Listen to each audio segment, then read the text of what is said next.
Senior تجزیہ کار امتیاز عالم نے کہا ہے کہ سینٹ کے انتخابات میں نشستیں کھونے کے بعد قومی اسمبلی کی 80 مزید نشستیں جیتنے کا دعویٰ کرنے والی تحریک انصاف مختلف حلقوں میں ووٹوں کی دوبارہ گنتی میں اپنی جیتی ہوئی 20 نشستوں کو بچانے کی تقدوں میں پھنستی نظر آ رہی ہے۔ دوبارہ گنتی کروانے کا مطالبہ اسے مہنگا پڑ گیا اور پارٹی کو لینے کے دینے پڑ گئے ہیں۔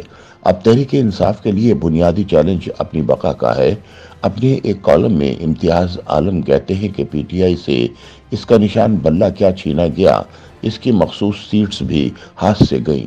تحریک انصاف کے امیدواروں کے نتائج میں رد و بدل کی درخواست کی سنوائی تو کیا ہونا تھی، الٹا دوبارہ گنتی میں اس کے نشستیں کم ہوتی جا رہی ہیں۔ دوسری جانب کے پی کے وزیر اعلیٰ علی امین گنڈاپور کی جانب سے کوئی خودکش حملہ کرنے سے پہلے ہی ان کی نااہلی کی درخواست پر طلبی کیا ہوئی، انہیں سر کے بل اسی وزیر اعظم کے قدم بوسی کے لیے جانا پڑا جسے وہ مینڈیٹ چور وزیر اعظم قرار دے چکے تھے۔ چاہے پی ٹی آئی کے نوجوانوں کو برا لگے، عمران خان کو یہ کڑوا گھونٹ پینا پڑا کہ حکومت چلانے کا امتحان ملک میں نہ صحیح ایک صوبے میں ان کی جماعت کے سر پر آن پڑا ہے اور بھاگ دوڑ دینی بھی پڑی تو ایسے ہاتھ میں جسے قرار ہے نہ کوئی سوجھ بوجھ۔ بلہ چھینے جانے کے بعد پارٹی قیادت نے پے در پے حماقتیں کی، کبھی مولانا شیرانی کی پارٹی تو کبھی بلے باز کا دھڑا تو کبھی وحدت المسلمین اور آخر میں سنی اتحاد کونسل جس کا انتخابی کھاتا ہی بند تھا۔ نتیجتاً تحریک انصاف ساری کی ساری مخصوص سیٹیں کھو بیٹھی، جن کی بنیاد پارٹی کو پڑنے والے ووٹ نہیں منتخب اراکین کا تناسب ہے۔ امتیاز عالم کے مطابق پختونخوا اسمبلی میں جہاں دوسری پارٹیاں شاید 2-3 نشستیں لے سکتی تھی، وہ سب مخصوص نشستیں لے اڑیں۔ اب پی ٹی آئی کرے بھی تو کیا کرے جب ہر تدبیر الٹی پڑنی شروع ہو جائے۔ پارٹی انتخابات کے باوجود پی ٹی آئی ایک منقسم ہاؤس ہے جس میں عجیب و غریب اور طرح طرح کی متضاد بولیاں بولنے والوں اور ایک دوسرے کی ٹانگ کھینچنے والوں کی کمی نہیں۔ عمران خان مقدمات کے انبار میں پھنسا ہے اور پارٹی کو کچھ سجھائی نہیں دے رہا۔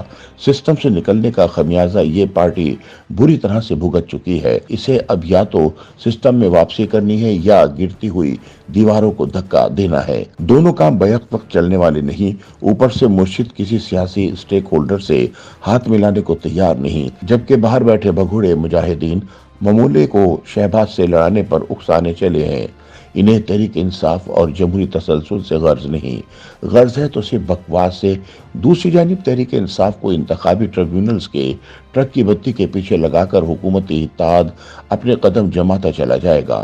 دوبارہ انتخابات کا امکان دور دور تک نہیں اور اسمبلی کو مچھلی منڈی بنانے سے کچھ ہاتھ لگنے والا نہیں۔ امتیاز عالم کہتے ہیں کہ اب بنیادی چیلنج تحریک انصاف کے لیے اپنی بقا کا ہے۔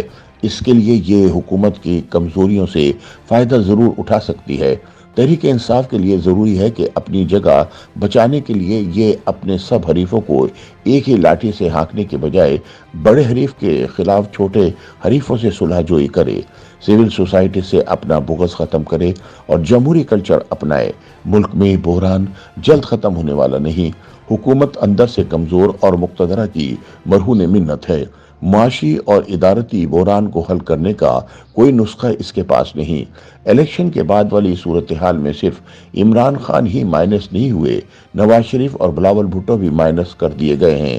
موقع ملا بھی ہے تو آصف علی زرداری اور شہباز شریف کو دیکھنا یہ ہے کہ پنجاب میں مریم نواز کیسے کھیلتی ہیں کہ نون لیگ پھر سے بحال ہو جائے، جو کافی مشکل لگتا ہے۔ بہتر ہے کہ عمران خان لچک دکھائیں، ایک قدم پیچھے ہٹیں اور سسٹم میں واپسی کی حکمت پر کاربند ہوں، وگرنہ جو بچ رہا ہے وہ بھی ہاتھ سے نکل سکتا ہے۔ YouTube پر گوگلی نیوز دیکھنے کے لیے youtube.com کی سرچ بار میں googly news T V type کریں۔ گوگلی نیوز کے پیج پر سرخ رنگ کے سبسکرپشن والے بٹن پر کلک کرنا نہ بھولیے۔ YouTube پیج پر اپلوڈ ہونے والی ویڈیوز سے باخبر رہنے کے لیے بیل آئیکن پر کلک کیجیے۔ آپ کو ہر نئی ویڈیو کے بارے میں نوٹیفیکیشن موصول ہو جائے گا۔